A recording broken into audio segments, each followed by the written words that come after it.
কি আস্তে আস্তে বলছো তুমি? উনি যা পারফর্ম করছেন কৌশিক একদম কিন্তু দারুণ। মানে তুমি তো ফিরে এসে তরি ডোবাবে ভাই, এসব কি করছো বল? মানে আশ্চর্য, তুমি আমাকে দেখে শিখছো না কেন? আমি তো চুপচাপ দাঁড়িয়ে মুখে কথা বলছো তো, তুমি অনেক এক্সট্রা কথা বলো। মুখে কুলু পাটো, মুখে কুলু পেটে দাঁড়াও, বেফাস কিছু বলে ফেলো না। আমিও চুপচাপ আছি, বেফাস আমার মুখ থেকে বেরোবে না। চুপ চুপ। এই বুঝি পটকা, এই যে পরশু দিনই তো বিয়েটা হবে। হ্যাঁ, এই জন্যই তো এই প্ল্যানিংটা। পরশু দিন বলছি কৌশিক দা, বলছিলাম যে ডিভোর্স তো হয়ে গেল বুঝলেন, আর আপনি বলছেন যে ওই যে ছেলেটি মানে গুনগুনের নতুন বর, হবু বর, সে নাকি 10 দিনের মধ্যে বিদেশ চলে যাবে। আবার আপনি বলছেন 5 দিন অতিক্রান্ত। তাহলে বিয়েটা কবে হচ্ছে? কানে শুনতে পাও না? উনি বললেন তো পরশু দিন। বলেছে? আমি খেয়াল করিনি। পরশুই হচ্ছে তাহলে? হচ্ছে না মানে? পরশু গুনগুনের বিয়ে হচ্ছে। তুমি কি গলায় গামছা দিয়ে হাত জোর করে নেমন্তন্ন করতে এসছো আমাদের? কন্যাদায় বলে কথা দাদা, কেন বুঝতে পারছো না?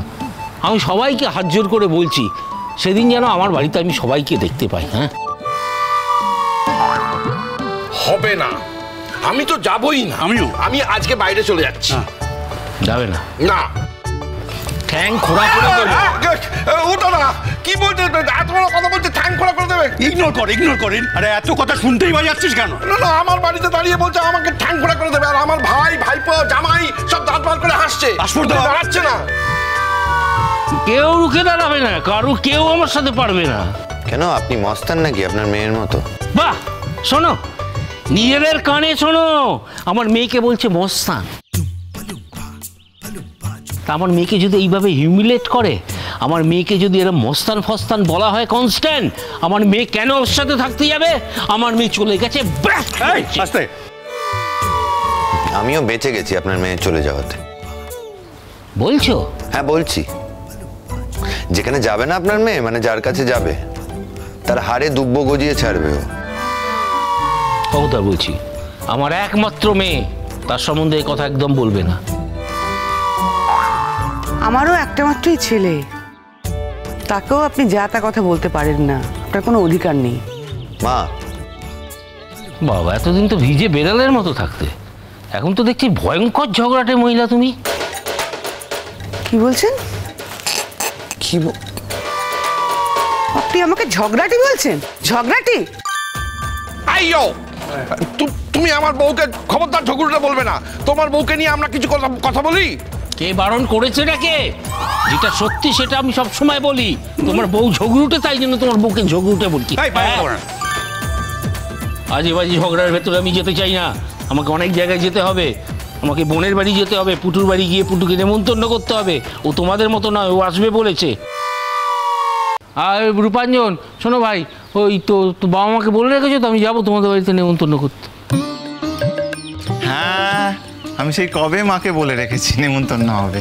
ও, তার মানে আপনি বেছে বেছে আমাদের সমস্ত আত্মীয় স্বজনকে নেমন্তন্ন করবেন? কেন, তোমার কি তাতে আপত্তি আছে বাবা? না, আপত্তি থাকবে কেন, আপনার অনুষ্ঠান। তবে এটা বুঝতে পেরেছি যে আপনি আমাদের মান সম্মান ডোবানোর জন্য পণ করে বসে আছেন আর কি।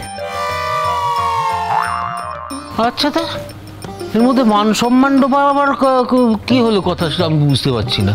হ্যাঁ, কি যে বলো না তুমি, আমি কোনো মানে বুঝতে, আমার বিয়ে বলে কথা, মানে আমার মেয়ের বিয়ে, তাই সবাইকে আমি চিনি জানি, সবাইকে আমি আপন মনে করি, তাই জন্য সবাইকে নেমন্তন্ন করছি।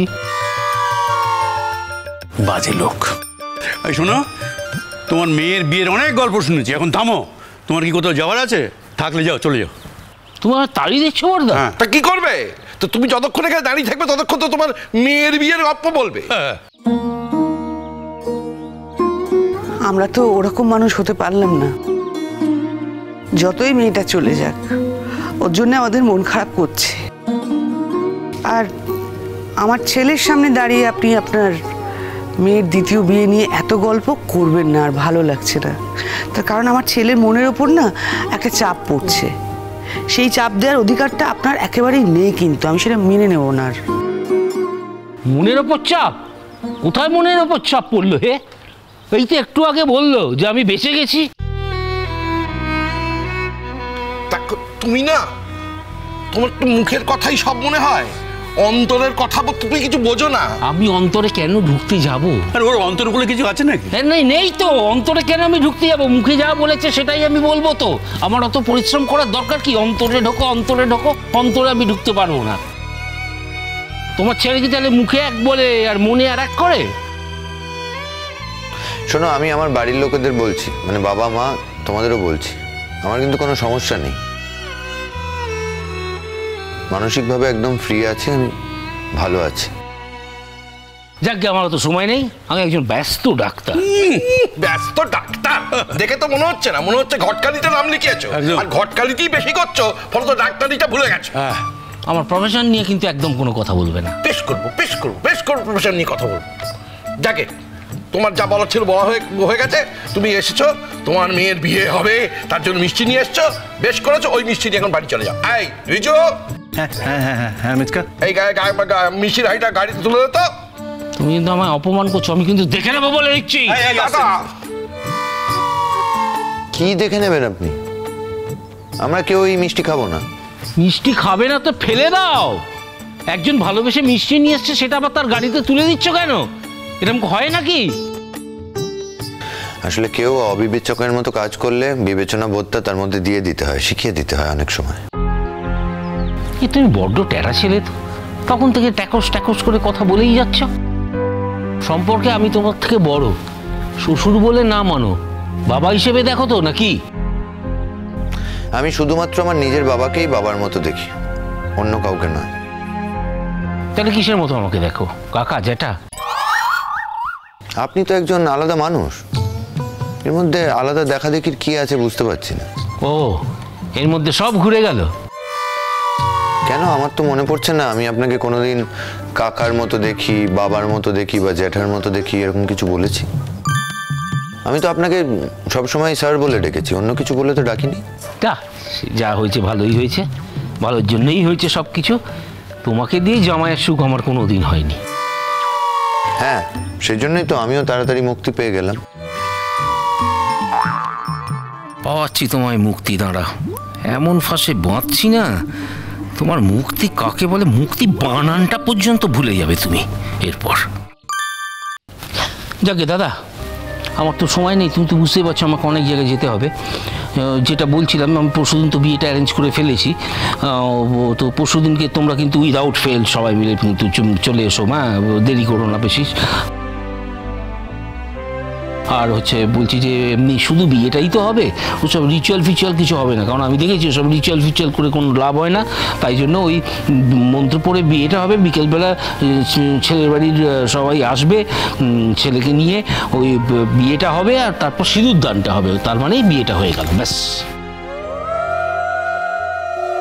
এই বাবিন আর তাকাস না, আর তাকাস না, ওদিকে তাকা, এবারে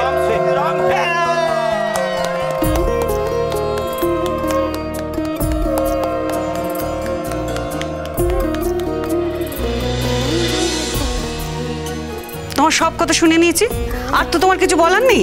না না, ও আসল কথাই তো বলা হয়নি, তোমাদের কিন্তু একটু তাড়াতাড়ি আসতে হবে। এই কমলেশ্বর, আগে কৌশিকদা, শোনো, আগের বার তো তোমরা ওইরকম গান গাইতে গাইতে বিয়েতে ঢুকেছিলে বরকে নিয়ে, তো এবার তো বরটা বদলে গেছে, কিন্তু তোমাদের ওই গান গাইতে গাইতেই কিন্তু ঢুকতে হবে। দেখুন কৌশিকদা, আমার তো সেই মানে আমি ভেবে দেখবো পরে। এ বাড়ির কেউ যাবে না। কেউ যাবে না মানে? কার ঘাড়ে কত মাথা আছে যে কেউ যাবে না? না, দাদা যখন বলেছে যে যাবে না, তখন কেউ যাবে না, ব্যাস। আমার অতগুলো টাকার খাবার নষ্ট হবে না? তাহলে হবে।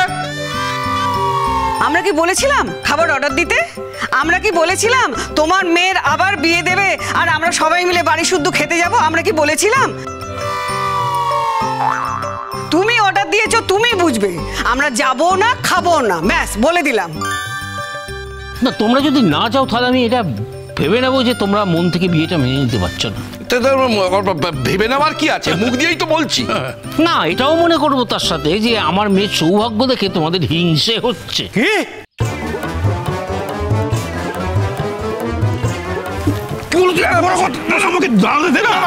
এত বড় কথা বলে তুমি? বলবো না তো কি করবো? তো তোমরা তো বলছো যাবো না, তার মানে তো এটা প্রমাণ হচ্ছে যে তোমরা মন থেকে বিয়েটা মেনে নিতে পারছো না। তোমরা যদি যাও তাহলে এটা প্রমাণ হবে যে আমার মেয়ের ভালো জায়গায় একটা বিয়ে হচ্ছে, তাতে তোমাদের হিংসে হচ্ছে না। এই যে সৌজন্য কনস্ট্যান্ট বলে যাচ্ছে আমি মুক্তি পেয়ে গেছি, আমি মুক্তি পেয়ে গেছি, আমি বেঁচে গেছি, আমি বেঁচে গেছি। তো ও তো মুখে একরকম কথা বলছে, ওর ভেতরে তো একরকম ব্যাপার চলছে মনে হচ্ছে। বাবা আপনি ভেতরেও দেখতে জানেন মানুষের, বলুন আমার মনে কি আছে।